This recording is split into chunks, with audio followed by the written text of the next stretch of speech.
وقابريايا ووطني وقلكادايا ووطني وقابريايا ووطني وقلكادايا ووطني كوقبا كرايا ووطني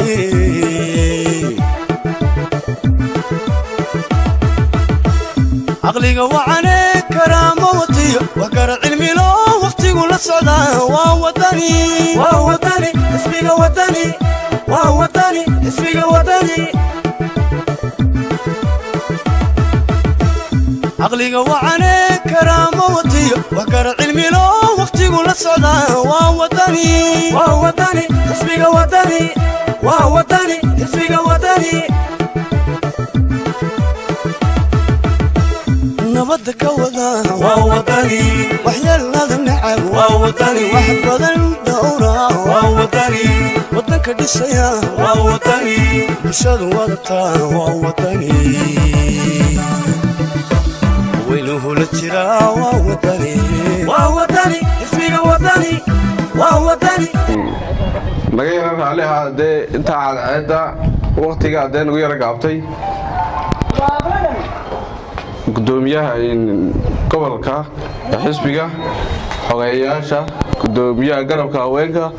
xildhibaanada iyo dhammaan marti sharafta halka soo qayb gashay waxaan leeyahay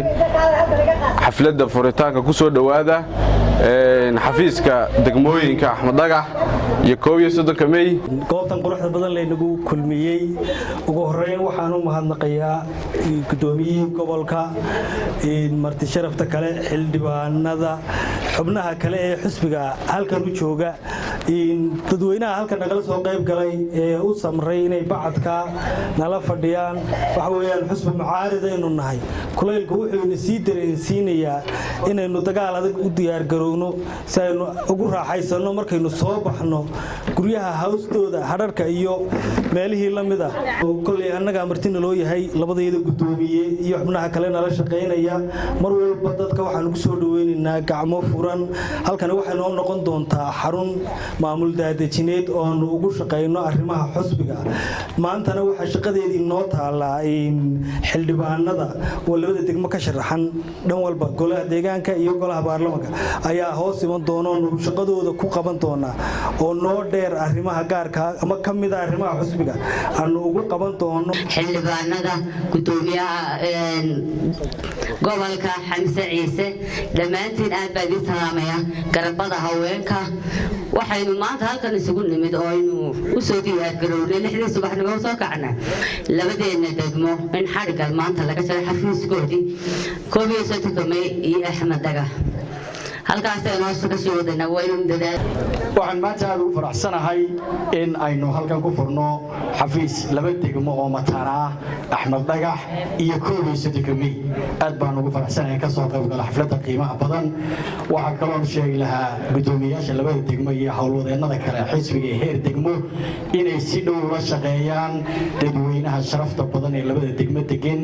oo ay baahiyahooda iyo wax kasta oo ay ka cabanayaan ay ka warhayaan waxa kale oo xafiisku xil saaran yahay inuu la shaqeeyo xildhibaanada ka sharaxan gobolka Maroodijeex iyo degmada Hargeysa gaar ahaan labada degmo ee mataanaha labada degmo waa laba degmo xisbiga qiimo saayida ku leh waa meelihii ugu codka badnaa degmooyinka gobolka Maroodijeex oo dhan aad iyo aad bay qiimo gaar ah ugu leeyihiin dadweynuhuna meel fiican bay naga yaalaan mar walba waxaanu heegan u nahay inaanu la shaqeyno xildhibaanada ka sharaxan degmada Hargeysa ee caasimada بعد السلام halkan gudoomiyaha gobolka ee xisbiga Xamse Ciise labada gudoomiye ee labada degmo musharaxiinta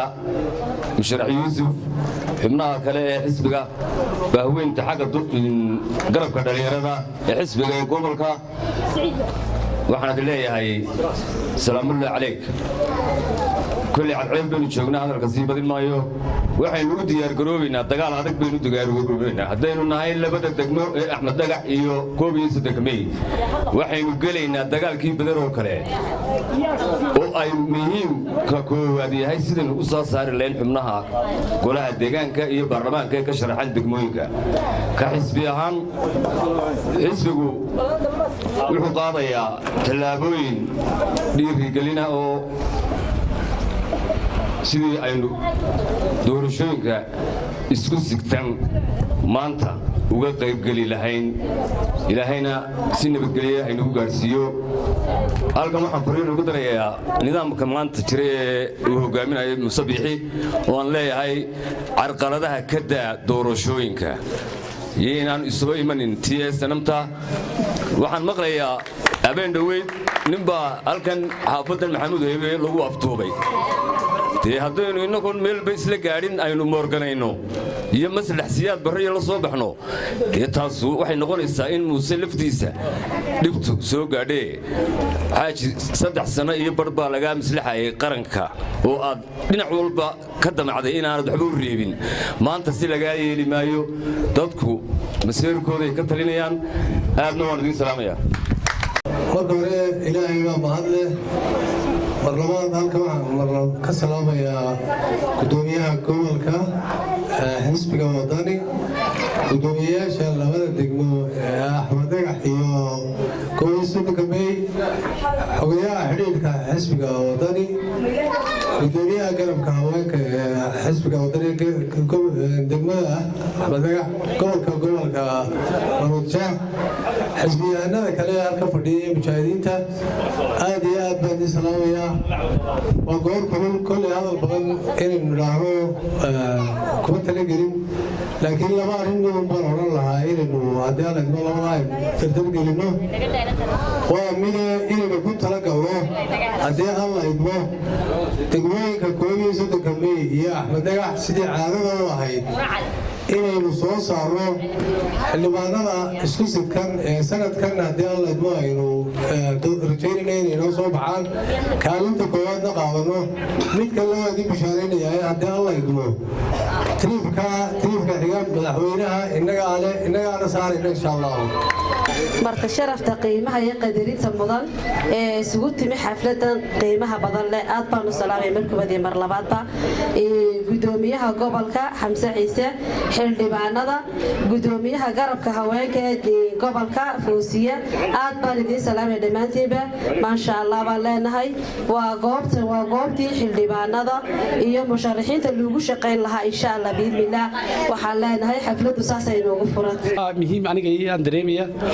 xisbigana muhiim u ah waxa weeyaan in xisbiga iyo musharaxiinta waxa loogu helin kara waa codka sida loo helaana waxa muhiim ah in dadku ay kaarka qaataan imika waxa soo socda waqtiga kaar qaadashada dhammaan guryaha iyo degmada labada degmaba waxaan rajaynayaa in si fiican loogu baraarugo oo la qaato kaarka sida xildhibaankaaga ugu heliso xisbiga wadana ugu heliso waxa loo baahan yahay kaarka la qaato qaar dadku waa inay dhammaan hamigooda iyo niyadoodaba ay siiyaan inay kaar qaadashada si fiican kaarka u qaataan si ay qofkay doonayaan ugu helin karaan oo ay cod fiican u siin karaan xafladuna waa gabagabo wax badan odhan mayno waxaa farxad noo maanta inaanu ka soo qayb galno munaasabadan bilan ee lagu furayo xafiiska xarunta weyne labada degmo Axmed Dhagax iyo Kooyisada Kamey ugu horreyn waxaan u mahadnaqayaa halkan aan ka salaamayaa gudoomiyaha gobolka Maroodijeex gudoomiyaha garabka haweenka gobolka Maroodijeex xogayaha isgaarsiinta xildhibaanada ugu horeeya xildhibaan Yuusuf Saciid dhammaantood marti sharafta garabada haweenka iyo dhalinyarada sharaf bay noo tahay inaanu maanta ka soo qayb galno xafladan bilan ee lagu furayo xarunta weyne labada degmo waxaan xaggan ka hambalyeeynaya xafiiskan cusub ee maanta la furay ee xarunta degmada Axmed Dhagax iyo Kooyisada Kamey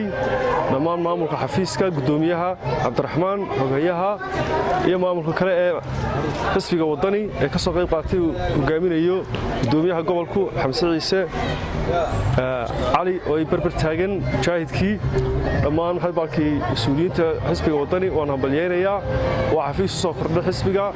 waa xafiis meeshiisii uu ku habboonaa laga furay maanta waa Axmed Dhagax iyo Kooyisada Kamey oo degmooyinka baaxadda leh ay matalayaa dhammaan xafiiskan iyo xafiisyada la midaba insha Allah waxaan rajaynayaa inay noqdaan kuwii shaqadooda waajibaadkooda gutaa ummadana maxay baalkii xisbiga ilaahay baa mahad iska leh halkan waxaan ka salaamayaa gudoomiyaha gobolka Xamse Ciise gudoomiyaha dhalinyarada ee gobolka waxa kaloon halkan ka salaamayaa xiriirinta heer qaran xogayaa xiriirinta heer qaran xogayaa isgaarsiinta heer qaran waxa kaloon halkan ka salaamayaa dhammaan marti sharafka halkan ka soo qayb galay xildhibaanada caaqilada garabada haweenka garabada labada degmo ee isku sidkan aad iyo aad baan dhamaantiin idin wada salaamayaa waxaan idin leeyahay wassalaamu calaykum waraxmatullaahi wabarakaatuh halkan waxaan isugu nimi maanta inaan furno labada degmo insha Allah biidmillaahi kariin ee koobiyo soddonka May iyo Axmed Dagax labada degmo oo aynu furitaankoodii maanta marka waxaan aad uga mahad celinayaa gudoomiyaasha labada degmo iyo gudoomiyaasha garabka haweenka ee labada degmo aad iyo aad baa u mahadsantihiin sharaf bay noo tahay inaan maanta goobjoog u ahaano labada degmo isku sidkan koobiyo soddonka May iyo Axmed Dagax waa runtii labada degmo oo kamida degmooyinka cudida u ah xisbiga wadani labada degmo runtii waxa ka sharaxan gaar ahaan xisbiga wadani 10 xildhibaan degmada Hargeysa iyo gobolka Maroodijeex insha Allah bidillaahi kariim aad iyo aad waxaan ku rajaynahay in aynu xildhibaanada soo saari doono musharaxiinteena oo rag dhalinyaro ah oo akademiya wax bartay oo isleeyahay runtii waxa weeyaan musharaxiin isleeyahay degmooyinkan waxbay ka qaban doonaan baahiyaha ka taagan arrimaha bulshada sida biyaha caafimaadka xashiishka iyo waxyaabaha faraha badan ee labada degmo waxaan ku gadaaman maanta waynu arkaynaa runtii waxaan ku xisbil xaakimkii kulmiye labada degmo halkuu dhigay soddonkaasna ay wadanka ku jirna biyo la'aan baynu ku jirnaa soddonkaasna ku jirna waan arkaysaano